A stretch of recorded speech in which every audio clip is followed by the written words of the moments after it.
Hi, welcome to Telugu journey channel. నా పేరు విష్ణుకుమార్. ఇది ఎంకి పెళ్ళి సుబ్బు చావుకి వచ్చినట్లుంది అన్నట్టుంది పరిస్థితి. ట్రంప్ పుతిన్ ఇద్దరు భేటీ అవుతున్నారు. ఒకవేళ కనుక వాళ్ళ భేటీ కనుక ఫెయిల్ అయితే మాత్రం భారత్ మీద మరిన్ని ఆంక్షలు పడతాయని చెప్పేసి అమెరికా ఆర్థిక శాఖ మంత్రి ఒక ప్రకటన అనేది చేశాడు. ఇవాళ అలాస్కాలో ఇద్దరు చర్చలు అయితే నవ్వుతున్నారు. ఈ ట్యాక్స్లు ఈ విఫలమైతే మాత్రం ఈ ప్రభావం మరింతగా పెంచుతాము, భారత్ మీద ఇంకా ఎక్కువ వేస్తామని చెప్పేసి అంటున్నారు. ఇది చాలా విడ్డూరంగా ఉంది. వాళ్ళు కొట్టుకొని మన ఏదో బలి చేయటం అనేది. అసలు అమెరికా ఏం హెచ్చరికలు చేసింది ఏంటి అన్నది మనం ఈ వీడియోలో చూద్దాము. మీరు ఎవరైనా తెలుగు జర్నలిస్ట్ ఛానల్ సబ్స్క్రైబ్ చేసుకోకపోతే సబ్స్క్రైబ్ చేసుకోండి. ఇక ఉక్రెయిన్తో యుద్ధ విరమణ మీద రష్యా కానీ అమెరికా కానీ మధ్య చర్చలు అయితే జరుగుతున్నాయి. ఇవి ఇవాళ సాయంత్రం అలాస్కాలో జరిగే అవకాశం ఉంది. ఇవి విఫలమైతే మాత్రము భారత్పై ట్యాక్సులు మరింతగా పెంచుతామని చెప్పేసి అమెరికా ఆర్థిక శాఖ మంత్రి స్కౌట్ బెసెంట్ అనే అతను ప్రకటించాడు. రష్యా నుంచి భారత్ భారీగా చమురు కొనుగోలు చేస్తుంది, మరి అందుకే ఈ ట్యాక్సులు వేస్తామని ఆయన అయితే బెదిరిస్తాడు. బ్లూంబర్గ్ ఇచ్చినటువంటి ఇంటర్వ్యూలో ఈ స్కాట్ బెసెంట్ ఈ కీలకమైనటువంటి వ్యాఖ్యలు చేశాడు.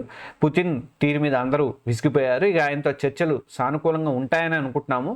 ఒకవేళ ట్రంప్ పుతిన్ చర్చలు కానీ ఫెయిల్ అయితే మాత్రం ఆ ఎఫెక్ట్ భారత్ మీదే పడుతుందని చెప్పేసి ఆయన డైరెక్ట్గా చెప్పాడు.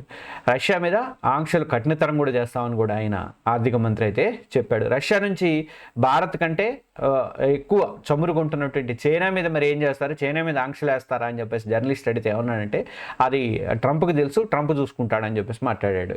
ఏం చేయాలో ఆయనకు బాగా తెలుసు అని చెప్పేసి స్కౌట్ అయితే చెప్పాడు. మొన్న అమెరికా ఉపాధ్యక్షుడు ఈయన జెడి వాన్స్ కూడా అదే మాట ప్రకటించారు. వాళ్ళు కూడా అదే, మీరు చైనా మీద ఎందుకు తీసుకోవట్లేదు, చైనా అంతకంటే ఎక్కువ చేస్తున్నాడు, చైనా మీద కూడా నేను తీసుకుంటాడు, సేమ్ డైలాగ్ కొట్టాడు అనమాట. మోడీ ఈయన ట్రంపే డిసిషన్ తీసుకుంటాడని చెప్పేసి సేమ్ డైలాగ్ కొట్టాడు. అయితే ఈయన ఏమంటాడంటే, బెసెంట్ ఏమంటాడంటే, యూరోపియన్ దేశాలు కూడా మాకు మద్దతు ఇవ్వాల్సిందే, ఇది పుటప్ లేదా షటప్ సమయం అని చెప్పేసి ఆయన ఆర్థిక మంత్రి అయితే అన్నాడు. అయితే యూరోప్ కూడా అమెరికాతో జత చేసి భారత్ మీద సంక్షోభాలు పరోక్షంగా టారిఫ్స్ విధించాలని చెప్పేసి అనాలనేది ఆయన డిమాండ్ అనమాట. ఆల్రెడీ బ్రిటన్ మనతో స్వేచ్ఛా వాణిజ్య ఒప్పందం జరుపుకుంటుంది, మిగతా దేశాలు కూడా అన్నింటిలో బాగానే ఇదవుతున్నాయి.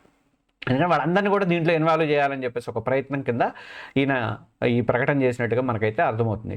కానీ అమెరికా ఎన్ని బెదిరించినా కానీ మన దేశం మాత్రం రష్యా నుంచి ఈ ఆయిల్ కొనుగోళ్ళు అయితే ఆపలేదు, ఇంకా కంటిన్యూ చేస్తూనే ఉంది. ఇండియన్ ఆయిల్ కార్పొరేషన్ మాత్రం మాకు ఎలాంటి కేంద్ర ప్రభుత్వం నుంచి మాకు ఎలాంటి ఒత్తిడి రాలేదు, ఎలాంటి ఇన్ఫర్మేషన్ రాలేదు, కొనొద్దు, తగ్గించొద్దు, పెంచండి లేదా తగ్గించండి ఇట్లాంటివి ఏం రాలేదు, మేము యథావిధిగా యాజ్గా కొనుక్కుంటూ పోతున్నాం, కొనుగోలు చేస్తూనే ఉన్నాం అని చెప్పేసి అని అన్నాడు. అయితే రష్యా మాత్రం ఒకవేళ చమురు డిస్కౌంట్లు తగ్గిస్తే మాత్రము అప్పుడు మన సంస్థలు కొనుగోళ్లు తగ్గిస్తాయి తప్ప, అంతే తప్ప గవర్నమెంట్ చెప్పలేదు ఇప్పటివరకు అయితే అన్నాడు. అంటే జనరల్గా ఏంటంటే డిస్కౌంట్లు తగ్గించింది అనుకో, అప్పుడు రేట్లు పెరుగుతాయి కదా, ఆ రేట్లు పెరిగినప్పుడు మనం సప్లై అనేది తగ్గించే అవకాశాలు ఉంటుంది. కాబట్టి ఆ రకంగా మాత్రమే ఇండియన్ ఆయిల్ కార్పొరేషన్ మాట్లాడి బీపీఎల్ వాళ్ళు కూడా అదే మాట మాట్లాడారు.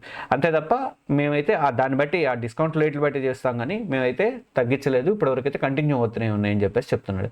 అయితే అమెరికా కానీ యూరోప్ దేశాలు కానీ రష్యా నుంచి ఆయిల్ కొన్నాయి, ఇంతకుముందు కూడా కొనుక్కున్నాయి.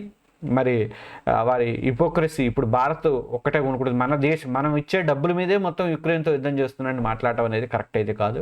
చూడాలి ట్రంప్ పుతిన్ భేటీ తర్వాత భారత్ మీద ఎలాంటి నిర్ణయం వెలువడుతుంది. సక్సెస్ అవుతుందని అంటున్నారు. ఇప్పటికే ఆల్రెడీ వెబ్సైట్లో వస్తున్న సమాచారం ప్రకారం అయితే సానుకూలంగా ఉన్నాడు పుతిన్ అని చెప్పేసి ముందే ఈయన ప్రకటన అయితే చేస్తున్నాడు, ట్రంప్ అయితే ప్రకటన చేస్తున్నాడు. సరే, వాళ్ళు చేసినా కుదిరినా కుదరకపోయినా మనకేం పెద్ద వచ్చేది ఏం లేదు. మనకి ఇచ్చిన ట్రంప్ మన మీద ట్యాక్స్ ఏదేస్తానన్నా మనం ఎదుర్కోవడానికి అయితే సిద్ధంగానే ఉందని చెప్పేసి ఆల్రెడీ ప్రధానమంత్రి నరేంద్ర మోడీ కూడా ప్రకటించారు. మన దేశం కూడా అదే, మన పారిశ్రామికవేత్తలు కూడా అట్లానే డిసైడ్ అయి ఉన్నారు. కాబట్టి ఏం జరుగుతుంది అనేది చూడాలి. అలాస్కా మీటింగ్ తర్వాత ఏం జరుగుతుంది అనేది తెలుస్తుంది మనకి. మీరు ఎవరైనా మన ఛానల్ని సబ్స్క్రైబ్ చేసుకోకపోతే సబ్స్క్రైబ్ చేసుకోండి. అలాగే దీని మీద ఈ వీడియో మీద కూడా మీ కామెంట్ అనేది తెలియజేయండి. Thank you.